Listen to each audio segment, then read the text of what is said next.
সেগুন কাঠের কারুকার্যমণ্ডিত বড় আলমারিটাই সাবেক কালের। আলমারিতে রয়েছে কত শাড়ি, কাঁচের বাইরে থেকে দেখা যাচ্ছে কয়েকটা শাড়ি। সুন্দর করে সাজিয়ে রেখেছেন শিরূপা দেবী। শাড়িগুলোর দিকে তাকিয়ে আছেন আর ভাবছেন সেই পুরনো জীবনের কথা। শাড়িগুলো কি শুধুই শাড়ি? তা বোধহয় মনে হয় না। শাড়ির মধ্যেই লুকিয়ে আছে অতীত জীবনের কত ছবি, কত গোপন রাগ, কত ভালোবাসার পূর্ণতা, যা জীবন পড়তে পড়তে কত কথাই মনে করিয়ে দিচ্ছে। আজ শিরূপা দেবীর একমাত্র ছেলে সৌম্যজ্যোতির বিয়ে। কলকাতা থেকে বর্ধমান, দূরত্ব অনেকটাই। এতক্ষণে হয়তো বিয়ের মণ্ডপে পৌঁছে গেছে সৌম্য। শিরূপা দেবী নিজের ঘরে এসে আলমারিটা খুলে দেখছেন। কত বছর আগের শাড়িও আলমারিতে সাজানো সুন্দর করে।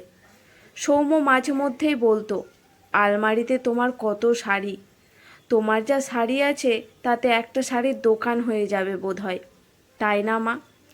ছেলের কথা শুনে হেসে উঠতেন শিরূপা দেবী। মনে মনে ভাবতেন, এই শাড়ির প্রিয়তা যে মেয়েদের একটা বিশেষ বৈশিষ্ট্য। ছেলেরা এসব বোঝে না।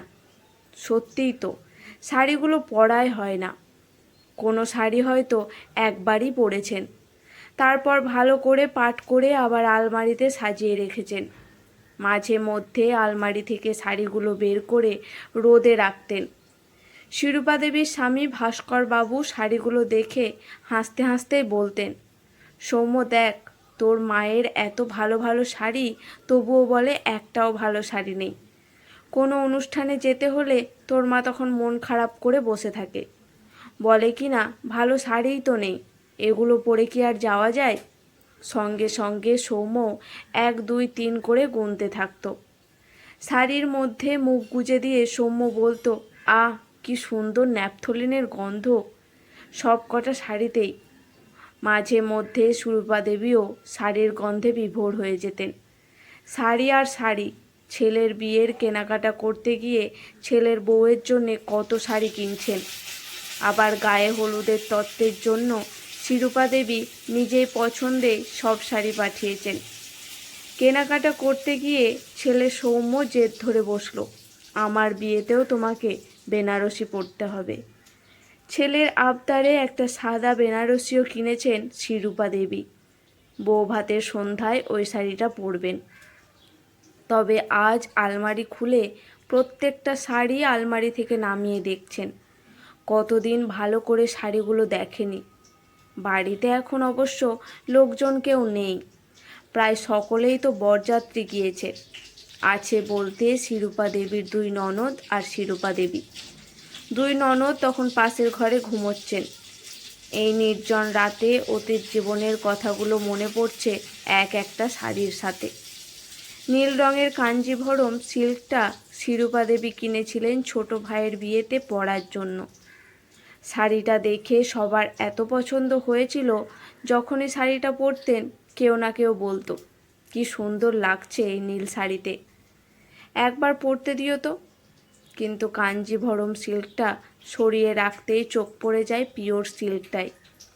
অনেকগুলো পিওর সিল্কের মধ্যে এই পিওর সিল্কটা সব থেকে সুন্দর। ভাস্কর বাবু কোনো এক বছর দুর্গাপুজোয় নিজে পছন্দ করে কিনে এনেছিলেন।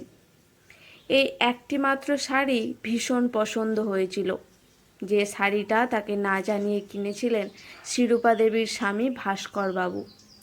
শাড়িগুলো দেখতে দেখতে ঘড়ির কাঁটার দিকে চোখ চলে যায় শিরূপা দেবীর।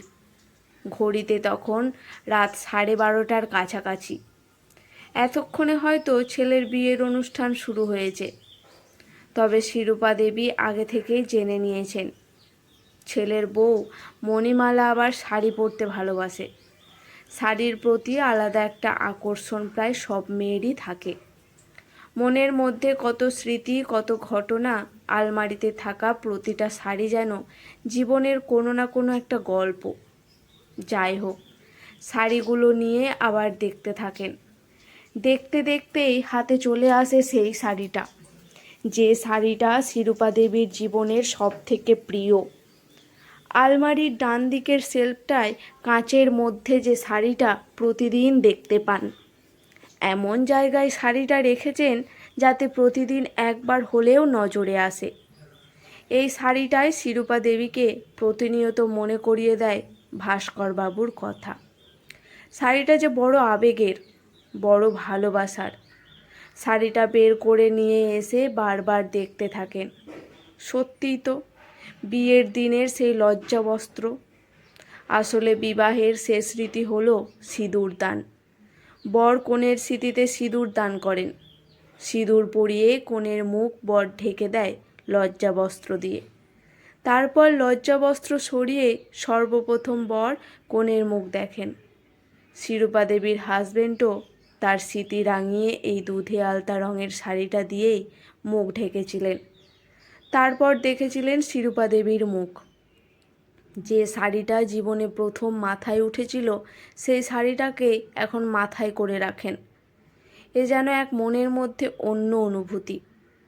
এই শাড়িটা যেন কেবল একটা শাড়ি নয়, একটা অনুভব, একটা নিজস্ব কিছু।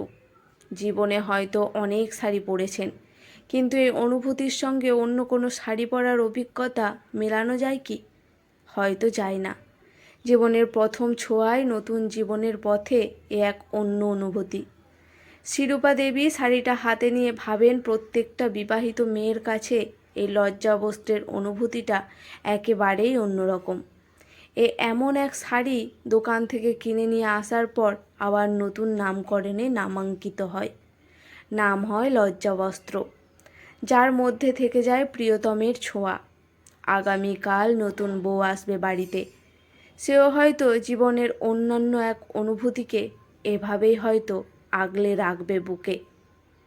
আজকের গল্প এখানেই সমাপ্ত। কলমে সরজিৎ ঘোষ।